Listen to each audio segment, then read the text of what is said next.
Assalamualaikum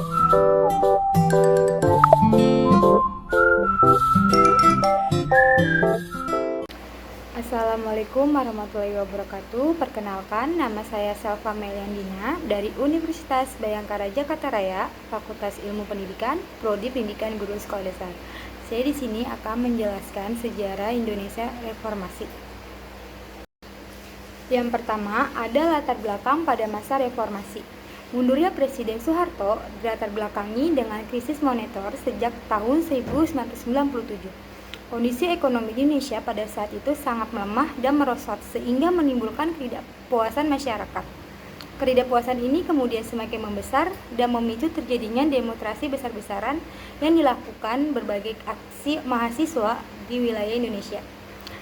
Kerusuhan terjadi hampir di setiap daerah di Indonesia. Akibatnya, pemerintahan Orde Baru di bawah kepemimpinan Presiden Soeharto pun mendapatkan banyak tekanan politik baik dari dalam negeri maupun luar negeri. Dari luar negeri, Amerika Serikat secara terbuka meminta agar Soeharto mengundurkan dari jabatannya sebagai presiden. Sedangkan dari dalam negeri, terjadinya gerakan mahasiswa yang turun ke jalan menuntut agar Soeharto lengser dari jabatannya. Kepemimpinan Soeharto semakin menjadi sorotan sejak terjadinya tragedi Trisakti pada tanggal 12 Mei tahun 1998, di mana 4 mahasiswa tertembak mati dan memicu kerusuhan pada bulan Mei tahun 1998 sehari kemudian. Tekanan dari para massa terhadap Soeharto pun memuncak ketika sekitaran 15.000 mahasiswa mengambil alih gedung DPR atau MPR yang berakibat proses politik nasional lumpuh. Soeharto yang saat itu sudah terdesak masih berusaha untuk menyelamatkan kursi kepresidenannya dengan melakukan perombakan kabinet dan membuat Dewan Reformasi. Tetapi, pemberontakan yang dilakukan oleh para mahasiswa ini membuat Presiden Soeharto tidak memiliki pilihan lain selain mengundurkan diri. Pada tanggal 21 Mei tahun 1998 di Istana Merdeka, Presiden Soeharto secara resmi menyatakan dirinya berhenti menjabat sebagai Presiden Indonesia. Melalui Undang-Undang Dasar 1945, Pasal 8, Soeharto segera mengatur agar Wakil Presiden B.J. Habibie disumpah untuk menjadi penggantinya di hadapan Mahkamah Agung. Sejak saat itu, kepemimpinan beralih dari Soeharto ke B.J. Habibie dan berbentuk era reformasi. Selanjutnya, ada pengertian reformasi. Secara umum, reformasi di Indonesia dapat diartikan sebagai melakukan perubahan ke arah yang lebih baik dengan cara menata ulang hal-hal yang telah menyimpang dan tidak sesuai lagi dengan kondisi dan struktur ketatanegaraan dalam kehidupan berbangsa dan bernegara, sehingga masyarakat Indonesia dapat hidup lebih baik dari masa-masa sebelumnya seperti pada masa Orde Lama dan Orde Baru. Pada masa reformasi, ini banyak sekali perubahan. Tujuan dari masa reformasi. Tujuan masa reformasi dapat disebutkan sebagai berikut. Yang pertama, melakukan perubahan secara serius dan bertahap untuk menentukan nilai-nilai baru dalam kehidupan berbangsa dan bernegara. Yang kedua, menata kembali seluruh struktur ketatanegaraan termasuk keperundang-undangan konstitusi yang menyimpang dari arah perjuangan dan cita-cita seluruh masyarakat bangsa. Yang ketiga, melakukan perbaikan dari segenap bidang kehidupan baik politik, ekonomi, sosial, budaya maupun pertahanan keamanan.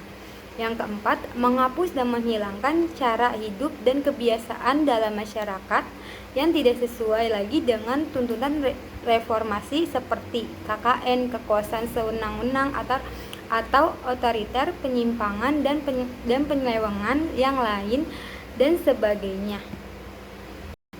Selanjutnya, ada dampak pada masa reformasi. Dampak yang pertama, ada kebebasan menyampaikan pendapat. Setelah reformasi, orang-orang bebas untuk mengungkapkan pendapatnya.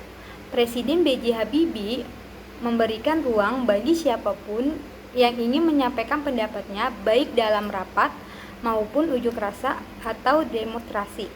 Namun, bagi mahasiswa yang akan melakukan aksi unjuk rasa, terlebih dahulu diharuskan untuk mendapatkan izin dari pihak kepolisian dan menentukan lokasi di mana demonstrasi dilakukan.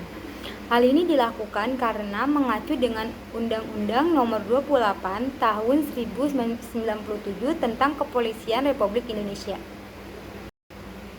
Dampak yang selanjutnya adalah masalah dufungsi ABRI. Setelah reformasi dilaksanakan, peran ABRI di perwakilan rakyat DPR melalui dikurangi secara bertahap, yaitu dari yang tadinya berjumlah 75 orang menjadi 38 orang.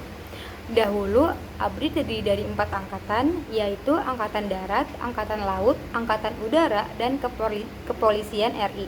Namun, sejak tanggal 5 Mei tahun 1999, Polri telah memisahkan diri dari ABRI dan berganti nama menjadi Kepolisian Negara. Istilah ABRI juga berubah menjadi TNI.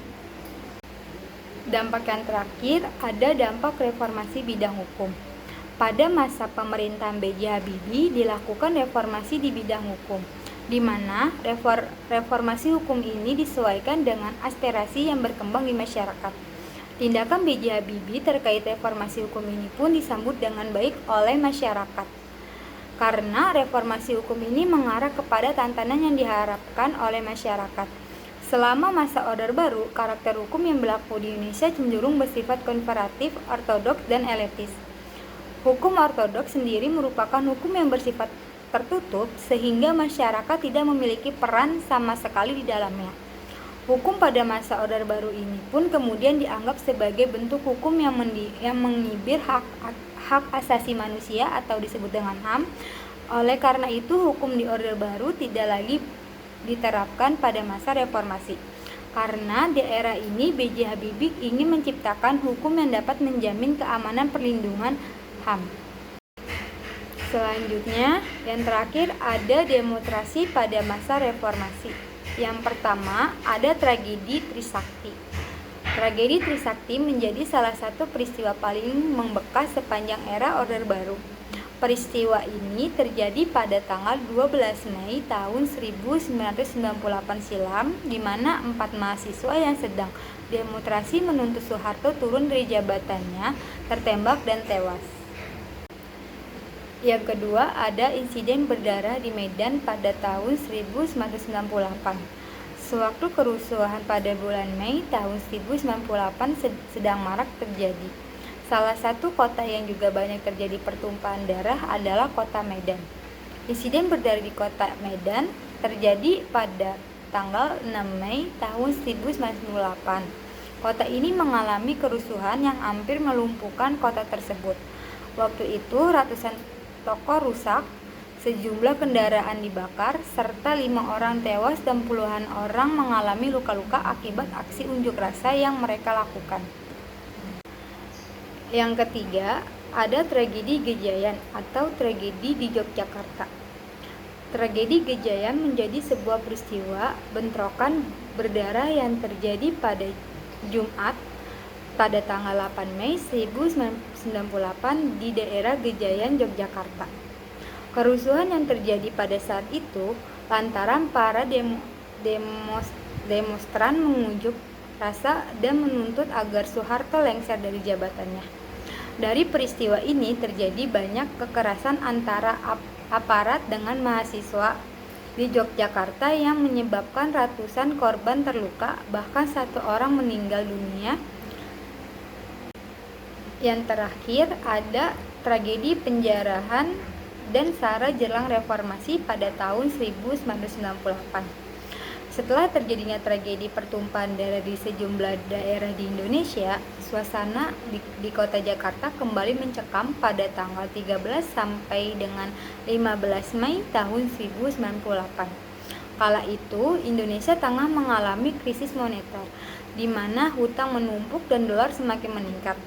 Belum selesai dengan krisis moneter, peristiwa naas lainnya juga terjadi, di mana kios-kios dibakar, wanita etnis di Tionghoa mengalami pelecehan seksual, ratusan orang juga dikabarkan hilang serta tewas dalam kerusuhan ini.